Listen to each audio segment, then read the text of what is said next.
Bienvenidos a Los Maestros del Valor, el primer programa de evaluación en México. El día de hoy conoceremos al maestro Álvaro de los Cobos Ordaz. Él es arquitecto por el Instituto Tecnológico del Estado de Querétaro y maestro en evaluación de bienes por la Universidad Autónoma de Querétaro.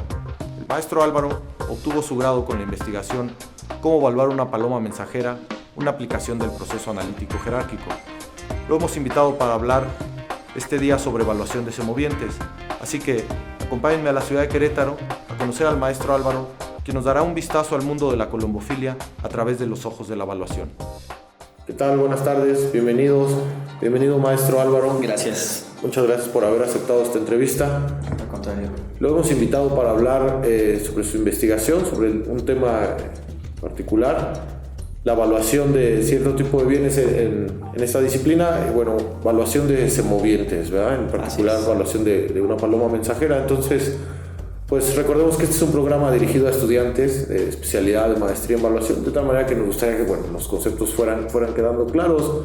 Nos gustaría empezar preguntándole que nos explicara, por favor, ¿qué es un semoviente? Ok.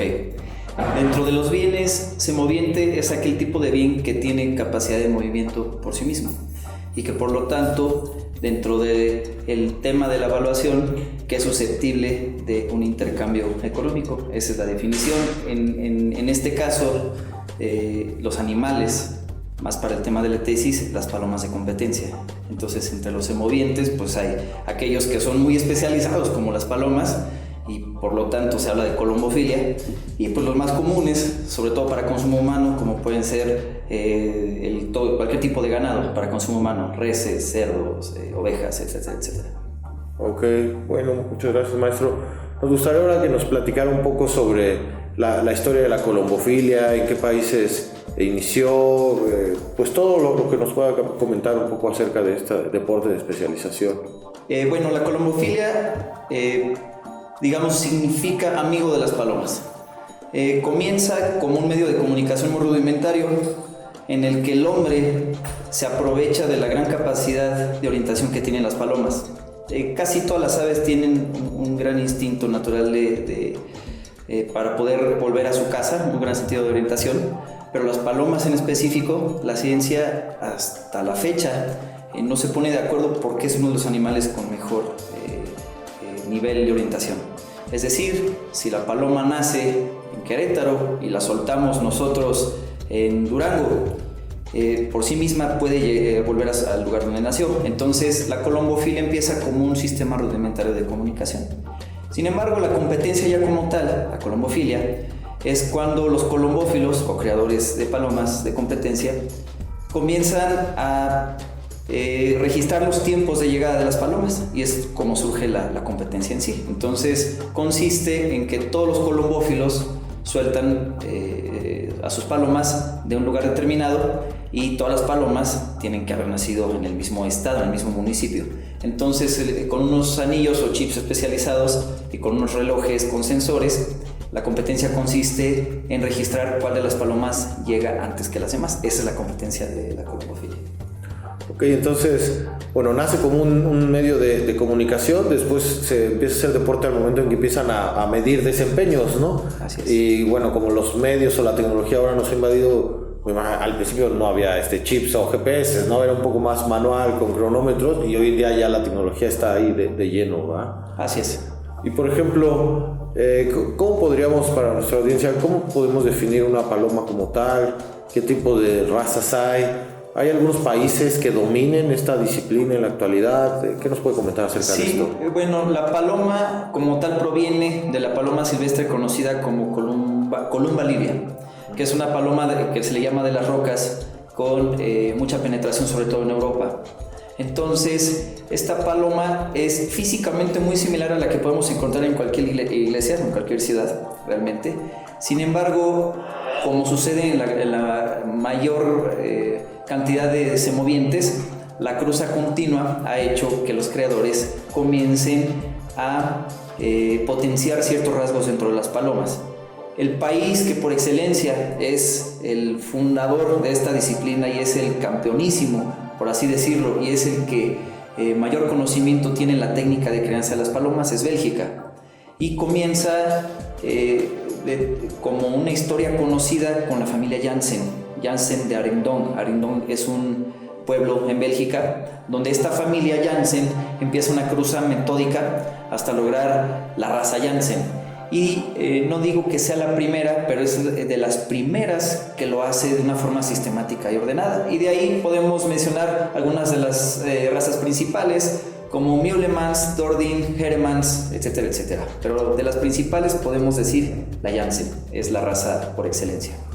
Ok, maestro. Y por ejemplo, las partes de la paloma, todo esto son las características que hacen, característica a una raza o a la otra. La pionera, como es algo que nos tiene que quedar claro, es Janssen, o de las primeras, ¿verdad? Así es. Las razas tienen diferencias a partir de, no sé, cola, cosas por el estilo. Sí. Primero, sí es una diferencia de raza, dado que hay algunas razas más musculosas, hay unas más esbeltas. Y aquí también es importante mencionar entonces la división que tiene la disciplina de la colombofilia como tal. Es decir, se divide en 3 o incluso a veces hasta 4 puntos principales, que depende tanto de la distancia o de la velocidad. Es decir, una paloma de velocidad típicamente no volará una gran distancia, pero es una distancia corta que vuela a gran velocidad.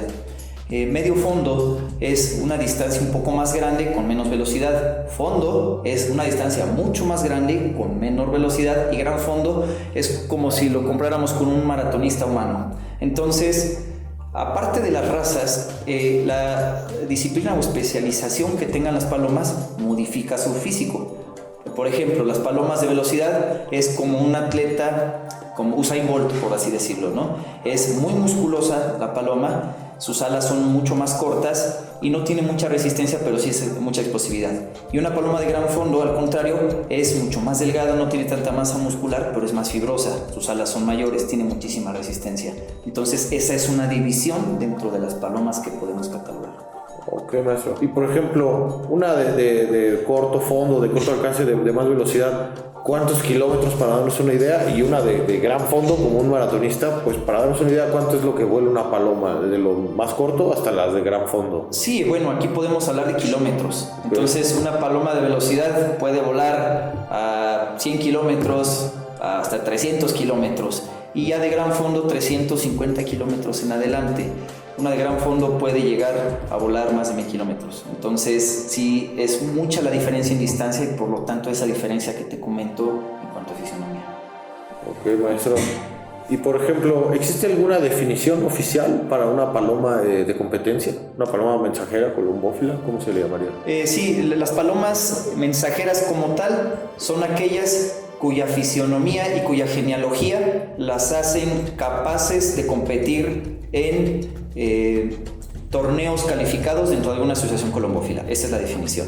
Y las razas sí son muy distintas. Es muy distinta una raza los rasgos, físicos son muy distintos de una paloma de raza a una paloma silvestre, por así decirlo. Son mucho más musculosas, mucho más esbeltas, la forma de la cabeza es distinta. Y hay un rasgo muy importante. La coloración de los ojos de las palomas de competencia son muy distintas a las de las palomas silvestres, con tonos mucho más claros y con una pigmentación muy distinta. Hay muchos colombófilos que ponderan el ojo como una característica esencial dentro de sus palomas. Ok, bueno, muchas gracias, maestro. Bueno, ya hemos hablado un poco sobre conceptos, definiciones, historia. Vámonos encaminando un poco más hacia lo que es la investigación. Voy a decir, el nombre es Evaluación de una paloma de competencia mediante el método analítico jerárquico. Entonces, antes de entrar de lleno, solo hacer un pequeño paréntesis, comentar cómo se comporta hoy el mercado hoy en día en este tema, en la colombofilia, o un poco sobre la descripción del problema que plantea en su investigación. ¿Podemos empezar por ahí? Claro. Dentro de la valoración de semovientes en México, de manera oficial, existe únicamente un método o una normatividad en la que se ponen ejemplos de semovientes de ganadería mayor, como reses, cerdos, ovejas, pollos, etcétera, etcétera. Y realmente es una valoración más por puntos, como se hacía anteriormente. En la cuestión de la colombofilia es totalmente empírico, es decir, aquí nos tiene que quedar muy claro que el colombófilo determina un precio. Aquí lo que se busca es estimar un valor. Es muy distinto en concepto y en la realidad es muy distinto. ya que los colombófilos, indudablemente todos tienen animales de raza, animales que tienen cierta historia, animales que tienen cierta ascendencia. Sin embargo, la calificación es empírica y esos montos económicos con los que se comercian las palomas, pues no necesariamente están correctamente justificados. Entonces, no existe en la actualidad un método oficial para los colombófilos en los que ellos puedan estimar un valor, sobre todo que sea justo, y por eso el tema de la tesis, el valor justo de mercado de un semoviente, que lo fundamente, que sea un monto que en lugar de ser un precio sin fundamento, sea realmente un valor. Ok. Bueno, ya tenemos claro entonces la parte de la definición de la paloma, cómo se comporta en el mercado, la descripción del problema. Abordemos la segunda parte del tema de su investigación, que sería el método analítico jerárquico. ¿Qué nos puede comentar para los estudiantes, para la audiencia? ¿Qué hay que saber sobre este método? Muy bien, de entrada es de los denominados métodos multicriterio, por lo tanto es uno de los nuevos métodos de valoración, es decir, sale un poco de lo que como evaluadores, incluso desde la etapa de estudiantes, estamos acostumbrados, los tres enfoques principales, ¿no? Mercado, el método físico y la capitalización de rentas. Sin embargo, y al tratarse de bienes muy especializados, bienes semovientes de alta especialización, como son las palomas de competencia, es importante que el método que se va a elegir nos permita tomar una decisión para que el valor que nosotros vamos a estimar sea el correcto. Y el HP precisamente fue diseñado por Tomasati tomando en cuenta distintos criterios de expertos en la materia. Entonces, como primer punto, nos permite a los evaluadores echar mano de los expertos, de las personas que sí saben mucho de los bienes en cuestión, y nuestra parte, la parte técnica y matemática del método, pues esa información vaciarla, procesarla y por lo tanto llegar a la estimación de un valor que sea justo. Es decir, no necesariamente tenemos que ser expertos en el bien que vamos a valorar, sino realmente aplicar correctamente el método, porque es un método matemático. Ok, entonces, bueno, recapitulando un poco, tenemos el sujeto de estudio, que es la paloma de competencia, la descripción del problema. Puede que no se adapte a los métodos comunes de valoración, la parte subjetiva, y el método analítico jerárquico. Entonces, y los expertos, ¿verdad? Así es. ¿Cómo funciona el método? Explíquenos más sobre la metodología, sobre las variables, ¿verdad?, que pasan o hacen pasar por este tamiz. Primarias, secundarias, maneja usted en su investigación. ¿Puede explicarnos algo acerca de eso? Así es, este método obviamente requiere de aspectos que se van a calificar en el bien. Todo bien tiene ciertas características que le confieren valor. Entonces, en este sentido, lo primero es entrevistar expertos para lograr investigar cuáles son las variables o esos aspectos que le confieren valor a las palomas. Y en este caso, en el caso particular de esta tesis, encontramos que los colombófilos determinan tres aspectos principales: los aspectos físicos, los aspectos genealógicos de la paloma y su desempeño en competencias. Esas son las variables primarias. Para este método, todo parte de esas variables primarias, qué tan deseables son. Y cada una de estas variables tiene a su vez variables explicativas secundarias. Explicativas porque ayudan a explicar el porqué del valor del bien. Como un ejemplo de las variables físicas, los colombófilos analizan la musculatura de la paloma, la osamenta de la paloma, su equilibrio, la forma de la cabeza, la forma del ala, el plumaje, por decir algunos aspectos. Todos estos son muy relevantes en ese aspecto. La ascendencia, por ejemplo, es importantísimo saber quiénes fueron los padres de la paloma, los abuelos de la paloma, porque ellos pueden haber sido grandes campeones. Entonces los colombófilos ponderan con gran importancia este aspecto. Y el desempeño, porque pues como todo atleta de alto rendimiento, puedes ser muy bueno físicamente, puedes venir de muy buena familia, pero si no das resultados, pues realmente no eres muy valioso en lo que haces, ¿no? Entonces estas son a grandes rasgos las variables que se manejan para el análisis de las palomas. Ok, entonces, recapitulando, después de entrevistar a los expertos, la información que obtuvo de lo que se fue, o sea, en este método hay que entrevistar a los expertos, ellos dan las respuestas, que en este caso fueron las variables físicas, como el ala, etcétera, la genealógica o el desempeño, y ya que se corre ahora sí toda la información, la paloma, el problema, el método, etcétera, ¿Qué conclusiones, qué resultados se encontró que nos pueda compartir sobre la investigación? Bueno, aquí lo importante es, hay que recalcar un aspecto crucial del método analítico jerárquico, y es que dentro del método se desarrolla un ratio de consistencia o un índice de consistencia. Es decir, aquí imaginémonos que los colombófilos, muchos colombófilos, están analizando un animal al mismo tiempo. Entonces cada uno tiene una opinión y al final se ponen de acuerdo para darle cierta calificación en algún aspecto, en alguna de las variables a ese animal.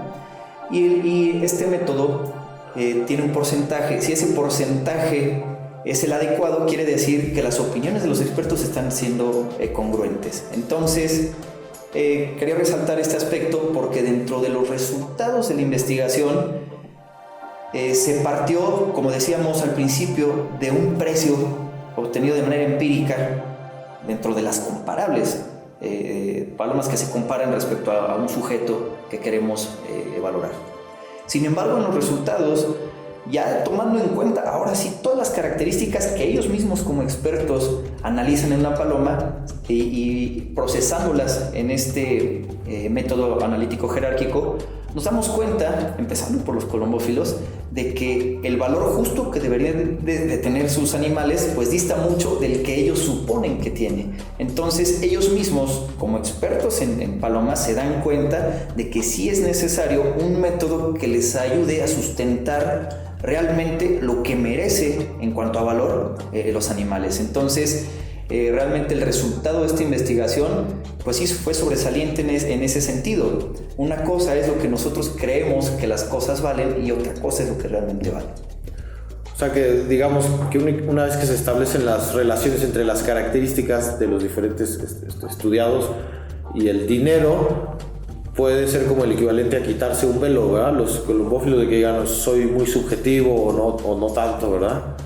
Aquí, sobre todo, uno esperaría una reacción adversa para aquellos que fueron mal calificados y, sin embargo, todos concluyeron que métodos como el analítico jerárquico para el quehacer de ellos es crucial, sobre todo porque, aunque es una disciplina muy especializada, sí existe un mercado grande a nivel mundial de palomas mensajeras. Es una comunidad extremadamente activa.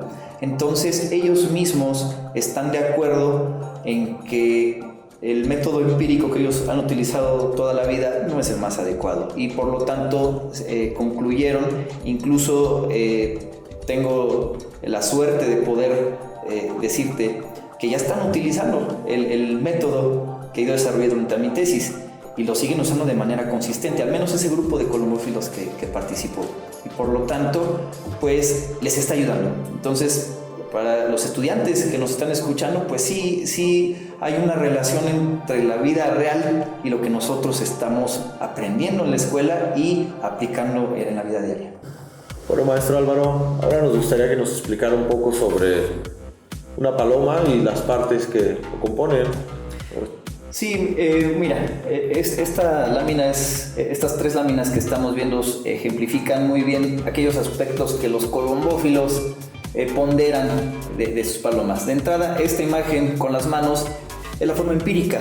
El colombófilo toma en las manos el animal y empieza a palparlo, empieza a mover sus alas, empieza a ver sus ojos, la cabeza, y así determinan qué buena paloma o qué mala paloma. Entonces, totalmente empírico. No que no sirva, pero no hay mucho sustento. Cuando menos, como vimos en la tesis, realmente los resultados no por lo general no son muy óptimos para determinar un valor. Esta, por ejemplo, es una cédula de ascendencia de una paloma. Decíamos, es importantísimo saber de dónde viene una paloma, qué raza es, cuál fue el desempeño también de sus padres, de sus abuelos, de sus hermanos en competencia. Y más adelante, en la lámina, donde se aprecia el ojo de la paloma, este es Bolt, la paloma más cara que se ha vendido en el mundo. Y ¿Cuál fue el precio más? Son creo que 50,000 euros.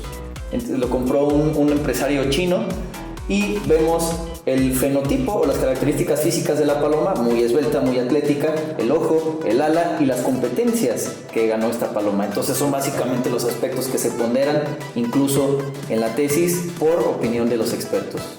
Y bueno, pues ya el vaciado de la información en el método, como puede ser los 3 aspectos que ponderan los expertos, se hace en base al el método HP en sí mismo.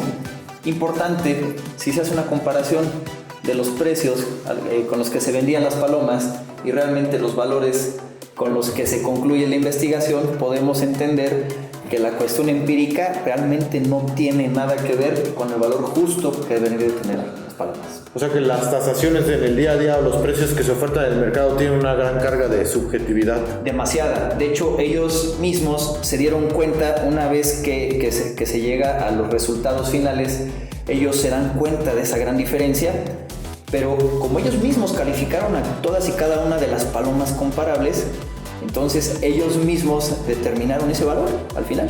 Entonces les queda clarísimo la importancia y la necesidad de incursionar con este tipo de métodos para estimar un valor. Oh, excelente, maestro. Bueno, pues qué bueno que menciona a los estudiantes. Como le comentaba, este es un programa dirigido a estudiantes de especialidad y maestría.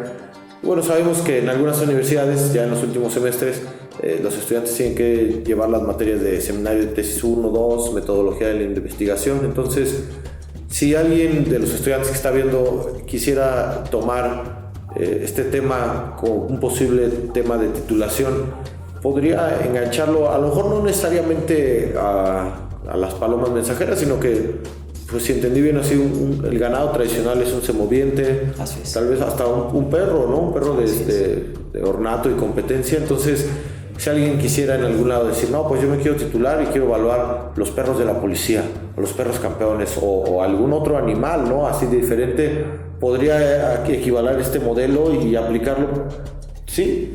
Pero por supuesto, sobre todo porque hay muchísima información de ese tipo de semovientes. Aquí el problema en la tesis que yo presenté es la falta de información que hay del semoviente y sin embargo los resultados fueron satisfactorios. Entonces, este método, por supuesto que es ideal para semovientes en los que hay muchísima más información. Por ejemplo, si alguien que se dedica a la crianza de vacas lecheras, si aplica este método, por supuesto que puede lograr resultados mucho más precisos por la enorme cantidad de información que hay. Entonces, sí, los alerto a todos, por favor, para que apliquen este método porque hay muy poca información al respecto y hay muy poco trabajo al respecto. Entonces, hay mucho de dónde se puede ampliar.